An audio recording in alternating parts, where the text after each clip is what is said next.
back to the Injuries 101 podcast. This is the YouTube version. Thank you very much for joining me.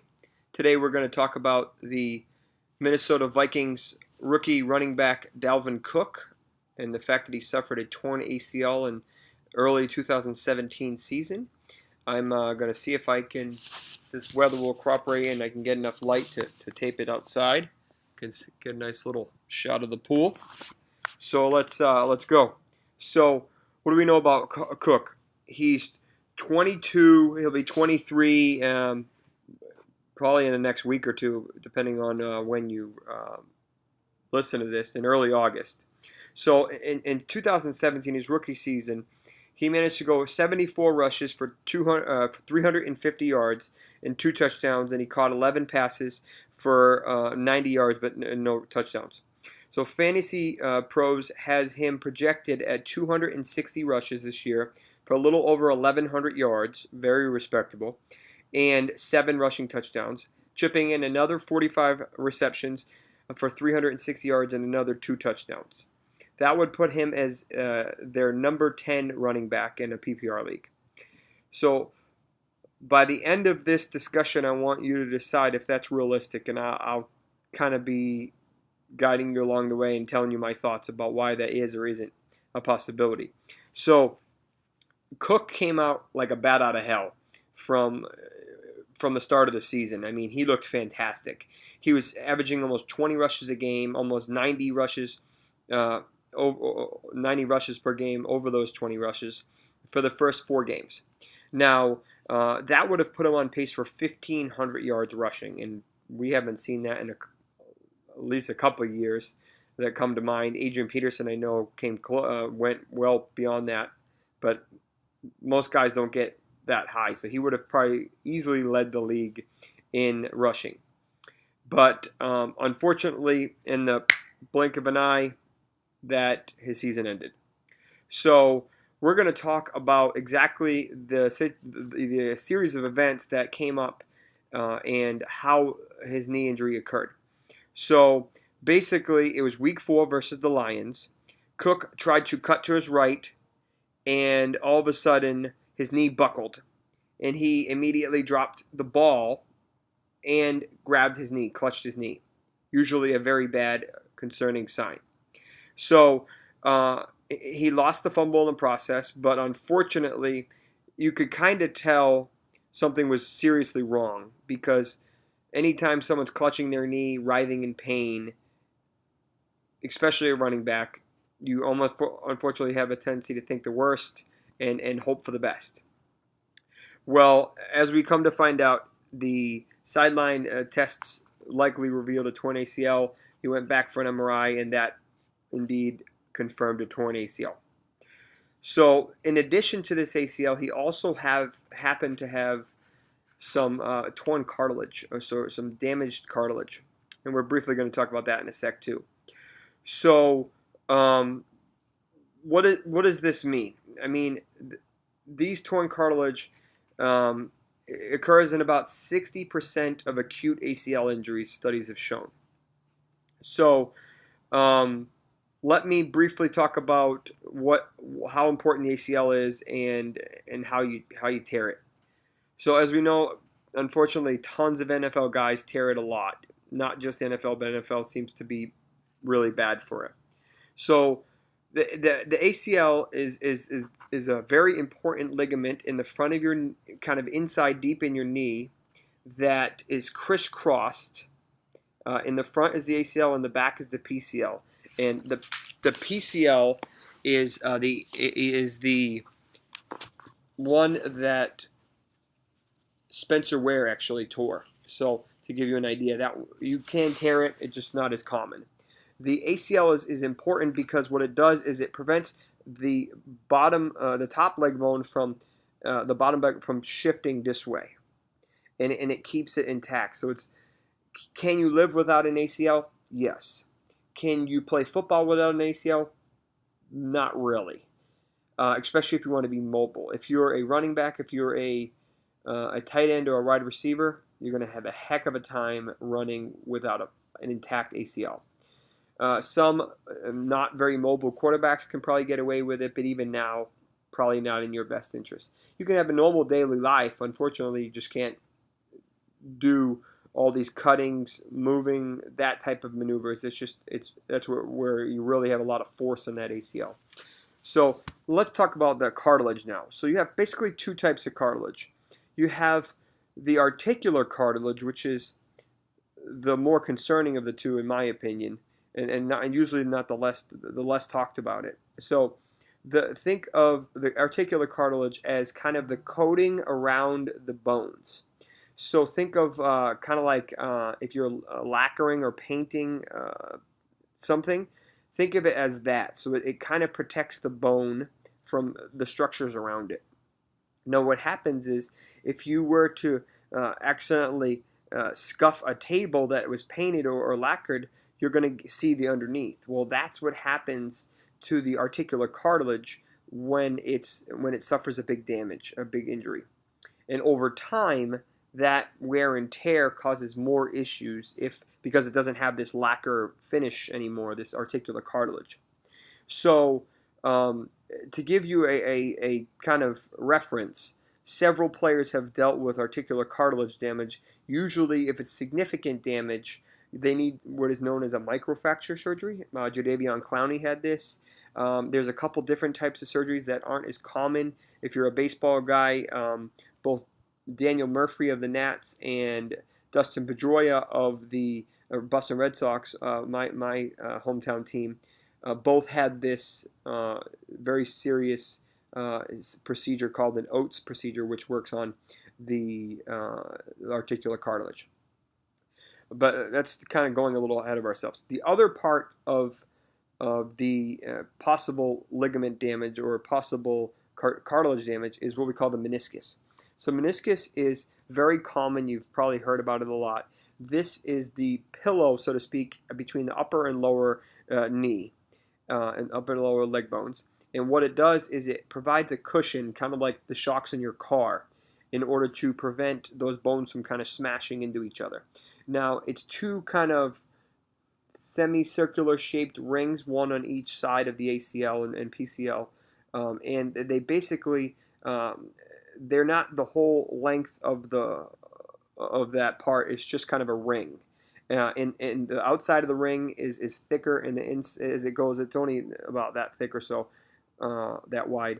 It gets thinner. And the problem with the meniscus is that it doesn't heal well at all. If you happen to catch it or tear it in an area of good blood supply, then you can consider repairing it, and that's ideal. But it's a long recovery, 6 to 8 months. So most people, if it's not in that area, or they don't want to wait that long, they'll just remove that small section and smooth out the edge, usually through arthroscopic methods. So my suspicion is he probably had some meniscal damage as well. I don't know if it was anterior, posterior, medial, or lateral. We don't know that, but all we know is that he tore his ACL, and he probably had some meniscal damage and maybe some articular cartilage damage. All right, so let me go back to my cheat sheet and see what else we need to talk about. So he had the surgery on October 9th.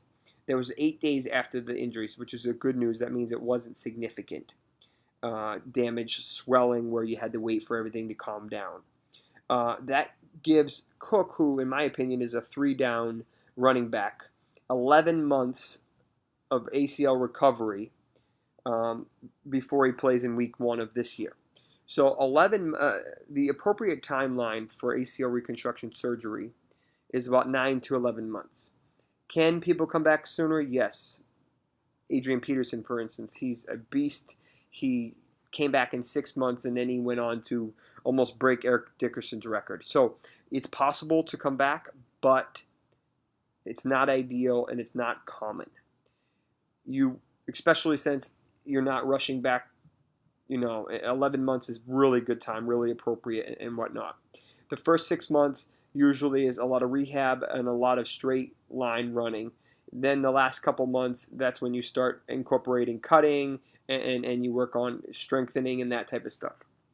Okay, so I've talked a ton about ACLs. If you've listened to any of the podcast episodes on Deshaun Watson or Allen Robinson or a lot of people I've discussed. There's a lot of data on this, which is good. So the efficacy of the ACL reconstruction surgery is really high, 94% success rate. Fantastic results. They've really perfected this surgery. I'm not a surgeon, but I deal with these patients a lot, so I know a lot about him. So that means that there's a 6% re-tear rate. Pretty good. So what about after the fact, after you have it done? So there is a 30% re-injury rate within 2 years. 21% of that is on the contralateral knee, the opposite knee, and 9% is the actual re-tear. That is a 6-fold increase from someone who didn't tear the ACL. So pretty big odds. Why is the contralateral knee part important? Because that's what happened to Deshaun Watson. So it's not rare. It's unfortunately pretty common. Okay, so another study showed that 20% of wide receivers and running backs who suffered an ACL injury did not return to the NFL. Now that was probably when the studies weren't, the data wasn't as good, the surgery wasn't as good, and the rehab wasn't as good. Or you talk about older players, that type of stuff. The good news is that Cook is young, and I have data to support that he's going to be back with a vengeance. So another study showed that there was a 33% drop in performance for both wide receivers and running backs, basically the positions that have a lot of cutting and stress on that joint. There was also a significant decrease in years played after the injury compared to NBA and NHL players.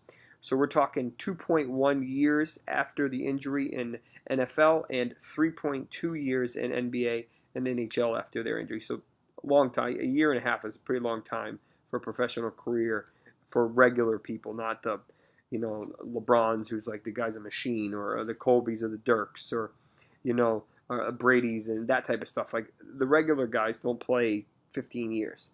So, the study also showed that there was the players all played fewer games in season 1 postoperatively, and the NFL also had the lowest rates of active players in years 2 and 3 after the surgery. So, bad data if you tear your ACL, unfortunately, especially if you're a running back or a wide receiver. So, there is some good news though. So let me enlighten you on a study that I heard about, I read about, and then I eventually will share the link at the bottom of this to let you guys read it if you want. So basically it's from NBC Sports of 2018 in March. It basically covered all of the different guys who suffered ACL injuries over the past, I think it was 6 or 7 years, predominantly wide receivers. Basically states that if players are younger when they tear their ACL, they have a much better chance of coming back compared to the older people. When I say older, I mean late 20s, early 30s. So overall, can you still come back when you're in your late 20s? Yes. Adrian Peterson did it at, I think, 26 or 27. Is it harder when you're in your late 20s and 30s? Very much so. Unfortunately, we heal a lot better when we're younger, and that starts to deteriorate as we get older. We don't have the flexibility, that type of stuff. So what is the best case scenario for Cooks? Best case scenario is that he starts off like 2017 and he doesn't look back. He ends up a top 5, top 10 running back, and the Vikings continue their dominance like they did last year. They look fantastic. Okay, so what is the worst case scenario? Obviously, re-injury would be number 1, but you never hope for that. Hopefully you don't ever see that.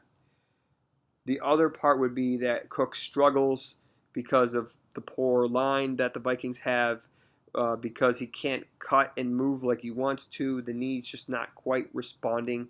If maybe he bangs it up and it starts to swell, maybe he injures something else that because of the knee wasn't strong enough. So that would be a bad kind of worst case scenario in my opinion. So I like to propose a question. Let's say despite his age, is Dalvin Cook at increased risk for decreased performance or increased risk of decreased performance? And I would say yes. But the good news is that, as I said, age is on his side, and but the issue is the ACL will never be the same as its original one. As good as the grafts that they use now, whether it's patellar tendon, hamstring tendon, quad tendon, Achilles, whatever they use, it's not as good. It's not as flexible. It's not as strong as the original ACL. It's just not. What is his risk of re-injury? I would say about 30%. That's data, and about 6% for re-tear within the next 2 years. So not bad, but still pretty high risk. So let me give you Dalvin Cook's 2018 health outlook. So in his second-year campaign, it sounds like Cook already is responding fantastic to rehab. He already shed his brace, and I'm going to give you some pointers on that in a sec. So here's the thing with knee braces. I had a question on this on Twitter. I think it was yesterday or a couple days ago. Why don't the guys who are returning back from ACL wear knee braces? Simply put, they're not effective. There's a study that showed that compared to players who did not suffer an ACL reconstruction, they had a 1.3% chance of tearing their ACL. The people who did suffer a torn ACL and had reconstruction had a 1.4% chance of re-tearing their ACL with the brace. So basically the brace benefited a 0.1%. That's not statistically worth it. Now, the guys, a lot of them feel like it's too big and bulky, and that's why they don't wear it. Now you see guys like Brady and some of the not as mobile guys wear it. Maybe it's a psychological thing. Maybe they feel like it helps, but the data is not there, and that's okay. Now you're talking about offensive linemen and stuff like that. They wear braces, and those are a different beast. Those are usually for your MCL or that type of stuff where they get chop blocked and cut like that. So that's different. So the issue is these running backs and wide receivers who suffer these ACL tears, they're at the greatest risk because basically they'll be cutting, trying to juke and move and avoid tackles, and that is putting the ACL at the greatest risk, especially when you're talking about field conditions, talk about snow, rain, sleet, poor turf or poor, anything like that can really, all it takes is one thing. So here's my recommendations for Dalvin Cook for 2018. Cook has the potential to be a top 5 running back in the NFL, simply put. But the offensive line for the Minnesota Vikings is awful. It ranked in the bottom third at nearly all 5 positions last year, 28th in run blocking, 24th in pass blocking, and unfortunately didn't really get any better. I really like Cook. He runs hard. I love the way he runs, and I think he's got tons of talent. But I feel like this ACL is going to catch up to him. Even if it's not a lot, I don't think he'll become the runner that he potentially would have became if he didn't tear his ACL. Obviously, we'll never know that. The Minnesota Vikings are loaded with talent. With Cousins at the helm, you have Thielen, you have Diggs, who I'm super high on, you have Rudolph. I mean, you have loads of talent. You even got a Murray, who's kind of a sneaky TD vulture. So I think the good news is for Cook is that he probably won't face as many stacked boxes because of that much offense. So overall, for me, he's still in the 6 to 10 range because his upside is so high and the talent is there and the team is really good. The problem is guys are going to probably draft him before I do. I will pick someone a little safer, like Devonta Freeman, like Gurley obviously is the top back. I mean, Zeke, even DJ, Bell, even though I think they're going to push him hard. Saquon, Kamara, I'm kind of on the fence about. But he's definitely in the discussion with Fournette in that kind of area. So that's all I have for you guys tonight. Feel free to subscribe at the bottom if you really like what I have to say. Sorry it got a little dark here, and you might not be able to hear me as much. But I will be recording a bunch more of these. If you have any questions, comments, or concerns, you can leave a comment at the bottom or shoot me a tweet at drjessemorse, and I will leave the podcast notes at the bottom of this so that you can follow along and leave you the links for the studies that I provided. All right, take care. Until next time.